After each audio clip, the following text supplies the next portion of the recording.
Show. Blaring Out with Eric Blair Show, and we're here after the Dio Memorial with Eddie Trunk. And Eddie, how did you get the call to do the memorial for Dio? Well, Ronnie, I was so close with Ronnie and Ronnie's camp for many, many years, and just tremendous honor that Wendy gave me a ring. Originally, she had said that she wanted me to, they'd said they wanted me to speak, so I figured I was just going to get up and say something for a couple minutes, and then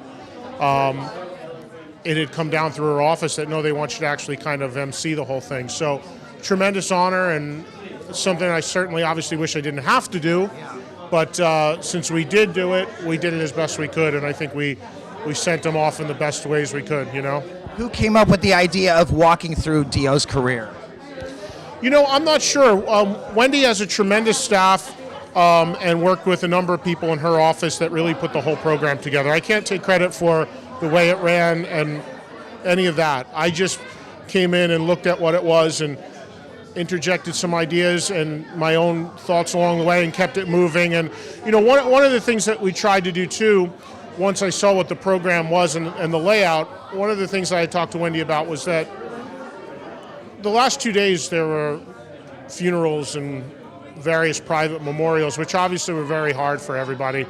But I thought this being fan-driven and this being so much for the fans as well as friends and family, I wanted it to, I wanted to make sure she was okay with it being more of a celebration, a little more up, crowd involved, chants, just make it more like a little more like a rock show, a little bit more like what people knew going to see Dio was about. So that was really a lot of the tone that I wanted to get across a little bit.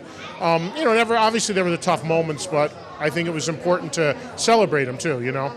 What would you say that you loved the most about your relationship with Ronnie James Dio? The person he was, the kindness, it's just incredible. To think about the caliber of person he was. People that he even met just briefly. He just knew everybody's name. Ronnie didn't like doing interviews. He never did. But I was honored that we had a special bond, and he always enjoyed doing them with me, and he always told me that. It was, there were a lot of people I'm sure he talked to that didn't really know his career, his history, and just knew him as the guy that did this or whatever. So when he came into my studios and had the chance to really talk about his career and his music and his legacy, I think early on he kind of realized that, I kind of, really knew what he was about musically, and ever since that point it just created a friendship that just grew and grew, and was honored to be asked to host so many shows over the years, and we've had so many great moments backstage, and he was always just so much class and so cool to me. So I'll miss that, and I'll miss him coming into the radio studio. Anyone that's ever interviewed me or talked to me, I've always said he was one of the best people that I ever spent time with. So I'm going to miss just the friendship and having those moments in the studio. It was spoken today that a lot of people are saying Ronnie James Dio is in heaven, and even Scott Warren, the keyboard player, said that he prayed. Yeah, I don't, you don't know what happens when people, and their beliefs and stuff when they're faced with the type of, tragic news, the life-threatening situation like Ronnie. But I think that from an outsider's perspective, it's very misunderstood what he was about, what his lyrics were about, of course there was a certain image and a certain thing that he portrayed, but I think one of the biggest misconceptions in the world, which has been described in today's program and before too, is that everybody always called this the devil horns. They always thought that it was some sort of salute to the devil, when in reality it was completely the opposite. It was, I always knew that because I'm half Italian and I had heard this from my family, but that was to ward off spirits. So it just became this signature and this gesture that he was known for. But people read into things with what they want, and obviously there was a theatrical angle to what he did, and he put on big productions and performances. But at the end of the day, whatever belief, faith, religions that you have, most important thing I think is to judge people by the way they conducted themselves and treated others. And if you look at Ronnie, there's no one that could argue with him. Whether you believe in heaven or whatever you believe in, whatever the good place is where he should be. For those that might be getting turned on to Dio for the first time, what album would you tell them to start off with?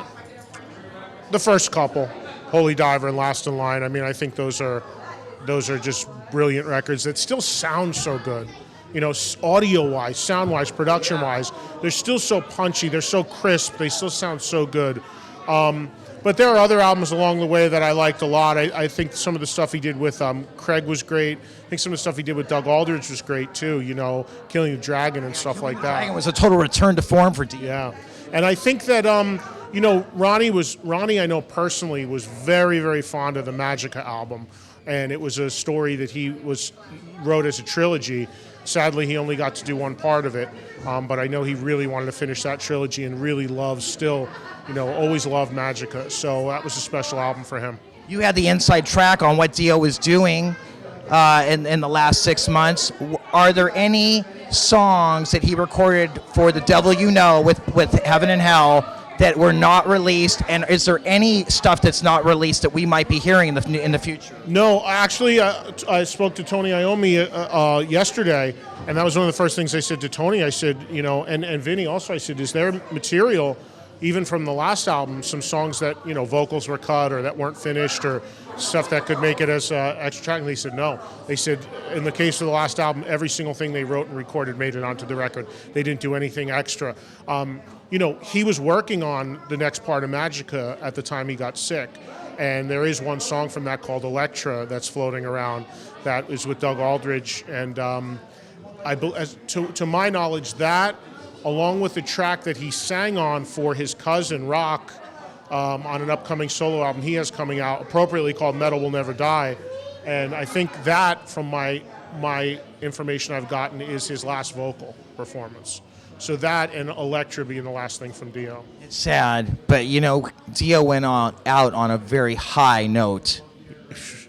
Yeah, I mean, as I said during the memorial, I mean, look at the consistency of the material. I mean, I think The Devil You Know is a phenomenal record, and there's hardly any artist you can look at a career trajectory like that for 40 years that at their last days made an incredible record.